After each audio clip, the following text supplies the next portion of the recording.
Hello दोस्तों, welcome back to our YouTube channel. Topic बहुत ही इंटरेस्टिंग है। आपको हम समझाने की कोशिश करेंगे कि निवेश क्यों करना चाहिए, तो वीडियो में लास्ट तक बने रहिएगा। चलिए चलते हैं कंप्यूटर स्क्रीन पे, वहां आपको समझाने की कोशिश करते हैं।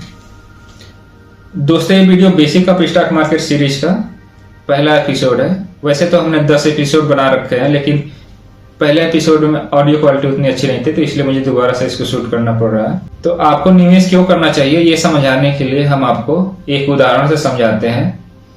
मान लेते हैं कि कोई व्यक्ति है जिसका नाम भोला है। भोला हमने इसलिए रखा है कि आपको अंत में पता चलेगा कि इसका नाम भोला क्यों रखा है। और उसकी उम्र 30 साल है और उसकी सैलरी 50,000 है पर मंथ, और उसके खर्चे हैं हर महीने के 30,000।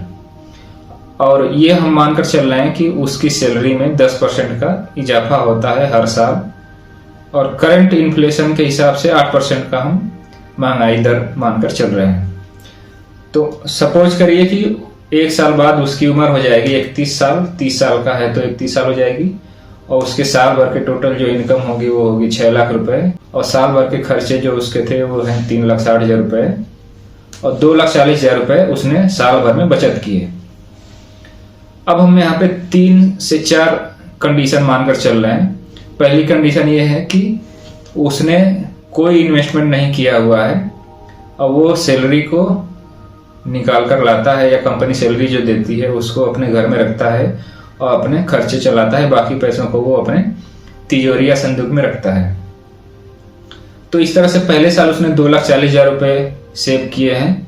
अगले साल उसकी सैलरी में चूंकि 10% का इजाफा हो जाता है तो उसकी एनुअल सैलरी हो गई है 6,60,000 रुपए, और चूंकि महंगाई दर हमने 8% मान रखा है तो महंगाई के हिसाब से उसके साल भर के खर्चे भी बढ़ जाएंगे, जो हो जाएंगे कि 3,88,800 रुपए। और इस तरह से उसकी टोटल अगले साल की सेविंग होगी 2,71,200 रुपए। चूंकि ये 2,71,200 रुपए दूसरे साल की कमाई है और पहले साल उसने जमा किए थे 2,40,000, इसलिए दोनों को मिला करके हो जाते हैं 5,11,200 रुपए। इस तरह से अगर हम पूरे 30 साल के कैरियर में देखेंगे, अगर उसकी एज 30 साल है और 30 साल बाद रिटायर होगा, यानी 60 की उम्र में रिटायर होगा, तो उसके पास जो टोटल सेविंग बचेगी वो हो जाएगी 5,69,14,458 रुपए। रिटायरमेंट यानी 60वें साल उसके साल भर का जो खर्चा है वो है 33,54,219 रुपए। यहाँ पर मैं आपको एक चीज दिखाना चाहूंगा। अगर सपोज करिए उसने टोटल उसकी जो सेविंग थी वो थी 5,80,00,000 के आसपास, और उसके एक साल का खर्चा हो गया है 33,54,219 रुपए।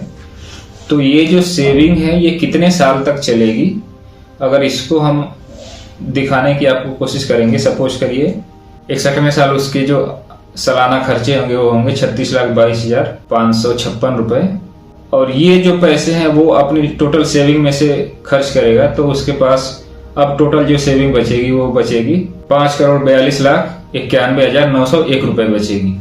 ऐसे ही हम अगर हर साल उसकी सेविंग में से खर्चे को निकालते जाएंगे तो आप देखेंगे कि एक समय ऐसा आएगा कि उसकी सेविंग निगेटिव होगी, यानी उसके पास जो टोटल सेविंग बची है वो सारी सेविंग खर्च हो जा रही है। और ये टोटल उसकी 70 वर्ष की आयु में ही उसकी जो टोटल सेविंग है वो खर्च हो जाएगी। यानी उसने जो 30 साल तक नौकरी की, 30 साल में उसने जो पैसे बचाए वो मात्र अगले 10 सालों में ही स्वाहा हो गए। तो आप सोच सकते हैं कि बुढ़ापे में कितनी मुश्किल या कठिनाई होगी अगर उसके पास कोई और ऑप्शन नहीं होगा इनकम का। तो अब यही हम दूसरी कंडीशन मानकर चल रहे हैं कि वो पैसे को अपने घर में ना रख करके बैंक में रखता है। और करंट में बैंक रेट आपको दिखा दें, वर्तमान में जो SBI का सेविंग रेट है वो है 2.7। हम इसको मोटा मोटा राउंड फिगर में 3% मानकर चल रहे हैं। तो हम आपको ये दिखा रहे हैं कि अगर वो अपने घर में पैसे ना रख के सेविंग अकाउंट में पैसे रखेगा जिसपे उसको 3% का ब्याज मिलेगा, तो उसको पहले साल 7,200 रुपए ब्याज के रूप में मिलेंगे, जो 2,40,000 रुपए मिलेंगे। तो इस तरह से उसका टोटल सेविंग हो जाएगी 2,47,200 रुपए। ऐसे ही उसके हर साल पैसे बढ़ते रहेंगे, और 60वें साल में उसके पास जो बैंक में सेविंग बचेगी वो बचेगी 59 लाख, यानी तो 7 करोड़ 60 लाख रुपए उसके पास सेविंग बची है। आप दोनों में डिफरेंस देखिए। अगर उसने कहीं से इन्वेस्ट नहीं किया या बैंक में नहीं रखा तो उसके पास जो टोटल सेविंग थी वो थी 5 करोड़ 80 हजार के आसपास। और उसने अगर बैंक में रखा और बैंक ने 3% का रिटर्न दिया है उसके सेविंग पे, तो उसकी टोटल सेविंग हो गई है 7 करोड़ 60 लाख के आसपास। अब इस 7 करोड़ 60 लाख को वो अगर बैंक में ही रखे है और अपने हर साल के खर्चे के लिए उसमें से पैसे विड्रॉल करता है, तो उसके पास जो टोटल सेविंग है वो कितने सालों के लिए बचेगी ये आप इस टेबल में देख सकते हैं। 75वें साल उसकी उम्र जब होगी, यानी रिटायरमेंट के 15वें साल उसके पैसे सारे खर्च हो जाएंगे। अगर उसने सेव नहीं किया तो 10 साल में ही सारे पैसे स्वाहा। और उसने अगर बैंक में रखा और बैंक ने 3% का रिटर्न दिया है तो 5 साल और चलेगा उसका खर्चा। 75 की उम्र में फिर अब उसके पास पैसे नहीं बचे हैं। और दोस्तों आपको एक चीज बताना चाहेंगे, मेडिकल साइंस ने इतनी तरक्की कर ली है कि कम से कम 90 या 90 से ऊपर होने वाली है आने वाले सालों में। क्योंकि अगर आपके कोई भी ऑर्गन फेल हो जाएगा या कोई भी दिक्कत होती है तो मेडिकल साइंस इतनी तरक्की कर लेगा आने वाले सालों में कि उसको तुरंत ट्रांसप्लांट कर देगा या रिप्लेस करके आपकी उम्र बढ़ जाएगी। तो आप अगर सेविंग नहीं करते हैं या सेविंग करके घर में रखते हैं तो आप 10 साल तक के लिए केवल पैसे बचेंगे आपके पास। और आप अगर बैंक में रखते हैं, बैंक 3% का रेट देता है, तो आपके पास 15 साल के लिए रिटायरमेंट के बाद फंड बचा है। तो यहाँ पे मैं ये आपको समझाने की या कन्विंस करने की कोशिश कर रहा हूँ कि आपको इन्वेस्टमेंट क्यों करना चाहिए। नहीं करेंगे तो देखिए भोला जैसी हाल होगा आपका भी, इसलिए मैंने इनका नाम भोला रखा हुआ है। चूंकि ये वीडियो आप देख रहे हैं तो आपको मैं इन्वेस्टमेंट के तरीके बताता हूँ, इसीलिए आप भोला नहीं है, आप स्मार्ट व्यक्ति हैं। तो वीडियो अगर पसंद आ रहा हो, अब तक वीडियो कुछ समझ में आया हो तो वीडियो को लाइक करिए, चैनल पर नया है तो चैनल को सब्सक्राइब कर लीजिए। चलिए आगे वीडियो में बढ़ते हैं। ओके दोस्तों, तो हमने देखा कि निवेश क्यों करना चाहिए। अगर आप निवेश नहीं करते हैं तो आपकी जो सेविंग है वो 10 साल में खत्म हो जाएगी, लेकिन अगर आप बैंक में रखते हैं और 3% का रिटर्न मिलता है तो आपकी जमा पूंजी जो है 15 साल में खत्म हो जाएगी।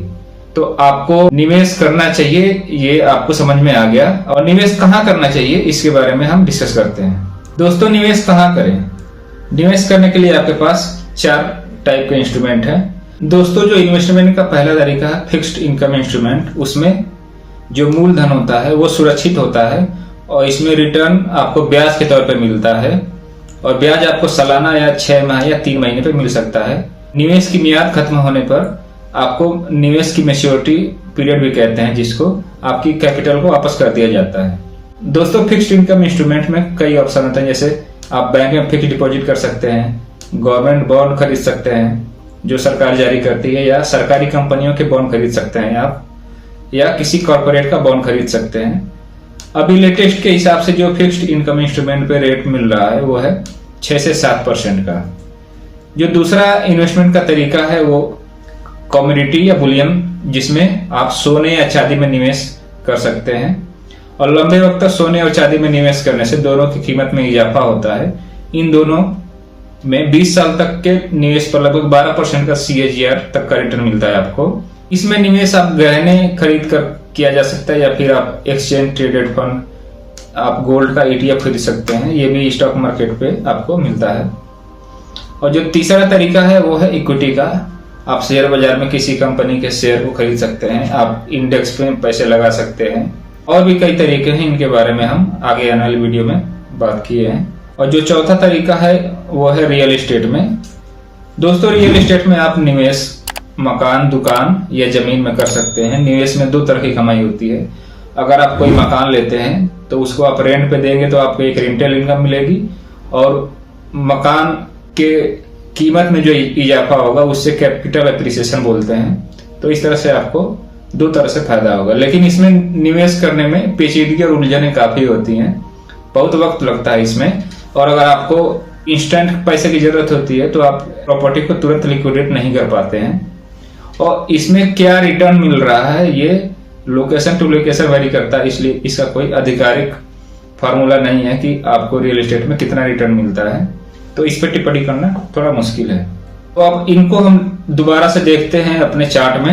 हमने जो बैंक FD में 7% का रिटर्न माना है, कमोडिटी में 12% का रिटर्न और स्टॉक मार्केट में 17% का रिटर्न। स्टॉक मार्केट मैं आपको दिखा दूं, यहाँ पर आप देखिए पास्ट 20 ईयर में निफ्टी 50 जो कि नेशनल स्टॉक एक्सचेंज का इंडेक्स है, उसने 17.5% का रिटर्न दिया है। हम इसको राउंड फिगर में 17 मान लेते हैं, तो हम यहाँ पे आपको टेबल में दिखा रहे हैं 17% का रिटर्न हम स्टॉक मार्केट से मानकर चल रहे हैं। तो एफडी पे जो मिलने वाला रिटर्न है, कमोडिटी पे मिलने वाला रिटर्न और स्टॉक मार्केट पे मिलने वाले रिटर्न, 60 साल बाद की जो सेविंग होती है वो है एफडी पे 11,61,25,472 रुपए, और कमोडिटी में अगर आप इन्वेस्ट किए होते तो आपको 60 साल बाद आपके पास जो पैसे बचेंगे वो होंगे 21,97,00,000 यानी 22 करोड़ के आसपास। वहीं अगर आप इक्विटी में निवेश करेंगे और 17% का आपको रिटर्न मिलेगा, आपके पास जो सेविंग बचेगी वो होगी 46,61,00,000 रुपए। तो आप देख सकते हैं कि इन तीनों में जो है सबसे बेहतर रिटर्न स्टॉक मार्केट का है। अब इन तीनों में हम देखते हैं कि आगे आने वाले कितने सालों में ये पैसे बचेंगे या खर्च हो जाएंगे। तो आपको मैं नीचे लेकर चलता हूं, दिखाता हूं। एफडी पे जो मिलने वाला रिटर्न है आप देखिए 88 की उम्र यानी आपके रिटायरमेंट के 28वें साल तक जो सेविंग है वो खर्च हो जाएगी। लेकिन वहीं आप कमोडिटी या स्टॉक मार्केट में निवेश किए होते तो आप देख सकते हैं कि 100वें साल तक भी आपके पास पैसे नहीं कम होंगे, लेकिन पैसे कम होने की बजाय ये पैसे बढ़ रहे हैं, क्योंकि इन पे जो रेट ऑफ रिटर्न है वो ज्यादा है और आपके खर्चे कम हैं। आपका खर्चा 8% के हिसाब से बढ़ रहा है, लेकिन स्टॉक मार्केट 17% के हिसाब से बढ़ रहा है, इसलिए ये जो आपकी सेविंग है ये बढ़ती हुई यहाँ पे दिख रही है। तो आशा करते हैं दोस्तों हम आपको कन्विंस करने में सफल हो गए होंगे कि आपको निवेश क्यों करना चाहिए और कौन सा निवेश बेहतर रिटर्न देता है। तो अगर वीडियो पसंद आया तो वीडियो को लाइक करिए। वीडियो से रिलेटेड कोई भी क्वेरी है तो आप कमेंट बॉक्स में लिखकर बताइए, उस पर हम रिप्लाई करने की कोशिश करेंगे। और ऐसे ही वीडियो के लिए चैनल को सब्सक्राइब कर लीजिए, जिससे कि जब भी हम कोई नया वीडियो डालें तो सबसे पहले आपको मिले। मिलते हैं किसी अगले एपिसोड में, तब तक के लिए धन्यवाद दोस्तों।